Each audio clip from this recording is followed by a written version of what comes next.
లేదు కానీ మీలోంచి మీరు పుట్టానికి మాత్రం నానా తగ్గ నాకుతున్నారు సార్, నానా తగ్గ నాకుతున్నారు. రెండో కోరిక టెంపర్. ప్రతి సినిమా కష్టపడి చేశాను, కానీ ఈ సినిమానే కసితో చేశాను. ఆ కసికి కారణమే మీరు.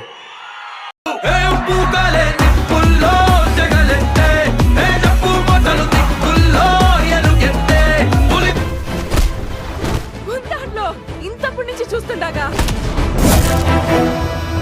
సానా పెద్ద కథ సామి, రక్తంతో సంద్రమే ఇరుపెక్కిన కథ, మా దేవర కథ.